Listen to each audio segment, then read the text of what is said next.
En esta presentación revisaremos la ejecución de un algoritmo ya bastante antiguo de ordenamiento de colecciones de números. En particular, trataremos estas colecciones de números como vectores, tal como ya lo hemos visto en clases. El objetivo es que más allá del código, entendamos cómo y por qué funciona este método. Entonces, en síntesis, en pocas palabras, este algoritmo ordena un vector mediante el intercambio de apares de elementos consecutivos, es decir, toma elementos contiguos que están ubicados uno al lado del otro en el vector y los va intercambiando cuando el primero es mayor que el segundo. Es importante notar que este método, tal como está diseñado, ordena las colecciones de números de menor a mayor. Finalmente, como condición de término, para poder reportar el vector ya ordenado, el algoritmo verifica que este reordenamiento de apares no produzca cambios en el vector. Entonces, hablamos que el objetivo inicialmente es reordenar un par de elementos cuando el primero es mayor que el segundo. Comencemos revisando las primeras dos funciones más sencillas, que son las que aparecen al lado derecho de la lámina. Estas operan sobre vectores de dos elementos, a los que denominaremos pares. La función f1 y f2 cumplen el propósito de reordenar los elementos de un par cuando el primero es mayor que el segundo. Pueden ver enmarcado ahí que la función f1 va a retornar verdadero o falso dependiendo de si el primer elemento es mayor que el segundo. Por otra parte, la función f2 utilizará también la salida de la función f1 para efectivamente cambiar el orden de los elementos del par cuando corresponda.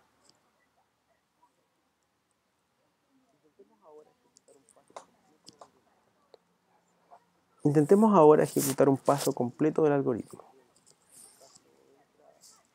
En particular, tomaremos como caso de entrada el vector entregado en el ejemplo de la actividad post clase.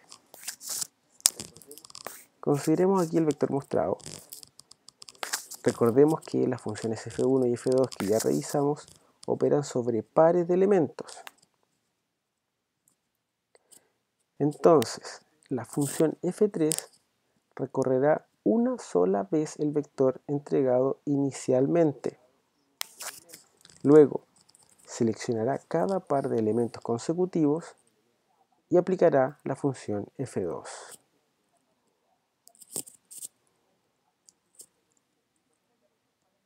Cuando esta función f2 termine y retorne el par de elementos, ya sea modificado o no modificado en su orden, esto va a ser reasignado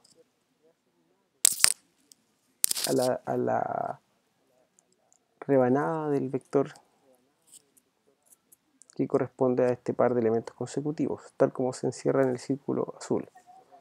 Eventualmente esto va a generar un intercambio de los dos elementos en su posición.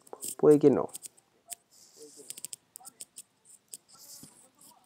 Se debe notar que el parámetro entregado a la función f2 es el mismo par que se está modificando.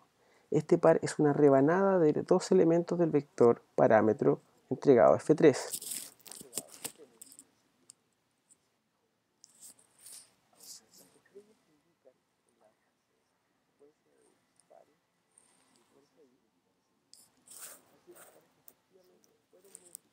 Las estrellas indican en la secuencia de pares que aparece ahí aquellos pares que efectivamente fueron modificados porque se realizó un reordenamiento.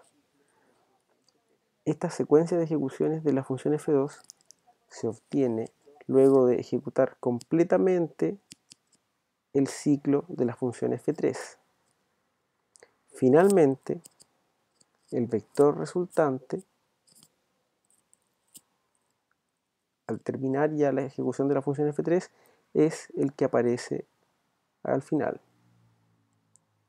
Pueden notar que este vector no está aún ordenado, simplemente fue cambiando de orden aquellos elementos que eran mayor que el elemento que seguía en la secuencia.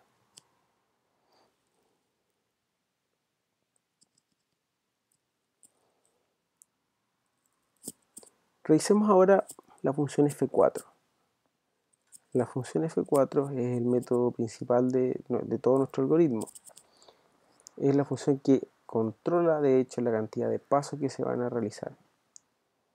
Entonces, antes de comenzar a detallar cada una de las instrucciones de esta función, revisemos primero qué hace la función all.equal, que es una función nativa del lenguaje R.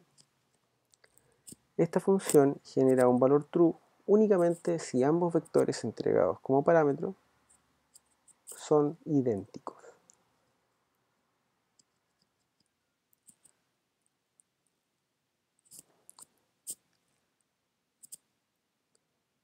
La función f4 recibe el vector resultante del último paso de reordenamiento ejecutado,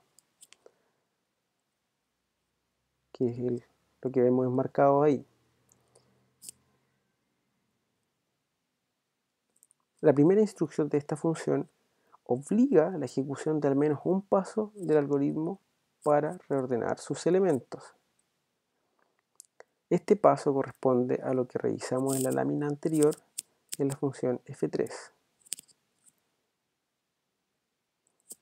Posteriormente, el valor generado por esta función f3, el cual se almacena en la variable nbobec, va a determinar si se vuelve a ejecutar otro paso o no.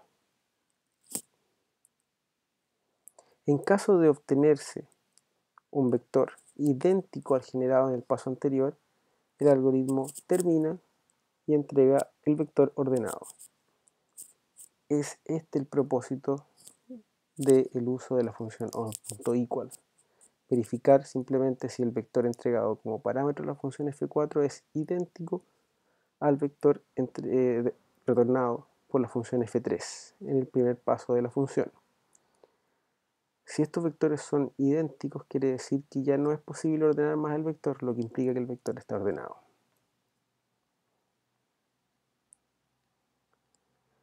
En caso de que esta comparación no tenga como valor resultante verdadero, la función f4 vuelve a ejecutarse. Ya el retorno que está enmarcado ahí, lo que está indicando es que se vuelve a ejecutar la función f4 con el vector reordenado y vuelve a ejecutarse el mismo procedimiento nuevamente. Revisemos ahora cómo va modificándose el vector inicial entregado a la función f4 hasta que finalmente se ordena. El primer paso de la función f4 es entregar el vector de entrada, que si se fijan es el mismo vector del ejemplo y de la actividad postclase, con 7 elementos. Al ejecutar la función f4, lo primero que se ejecuta es la función f3. Esta función f3 tiene como resultado el vector que acaba de aparecer. Ahora, ¿cómo se origina este vector? Bueno, comenzamos con el vector inicial. Posteriormente vemos que el primer elemento y el segundo satisfacen la condición de que el primero es mayor que el segundo. Por lo tanto, se reordenan. El contador sigue avanzando en el ciclo de la función f3 y se compara el 5 con el 5, no hay cambio. El 5 con el 6, no hay cambio. ¿Por qué? Porque el 5 es menor que el 6. Luego el 6 con el 2. Y ahí efectivamente hay un cambio. Y se cambia el 2 con el 6.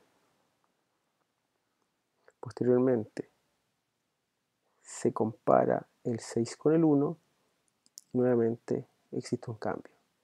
Pueden ver que el código que aparece ahí indicado con esa llave, es el código que está dentro de la función f3, donde está el ciclo y se recorre el arreglo completo, el vector completo, perdón.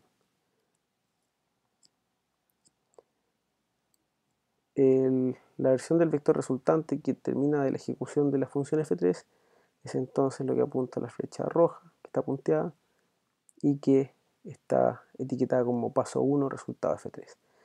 Si después comenzamos a ejecutar el mismo procedimiento que acabamos de mencionar con los vectores resultantes de cada paso, vamos a ir obteniendo lo que se etiqueta en el paso 2, paso 3, paso 4, paso 5 y paso 6. Finalmente, luego del paso 6, en la función f4, se compara ese resultado con el resultado de aplicar la función f3 sobre este vector. Dado que son idénticos, la función f4 valida la condición de que son idénticos y se ejecuta el retorno final, que es el vector que aparece ahí. Y así es como finaliza la ejecución del método. Les recuerdo entonces, como síntesis de esto, que el objetivo es identificar y entender el método de ordenamiento independiente del código. Es importante, para entender este código, poder entender primero recorrido de arreglos con estructuras de control, extracción de subvectores, ya como aparece en la función f3, y finalmente hay que entender muy bien la llamada de funciones y la definición de funciones.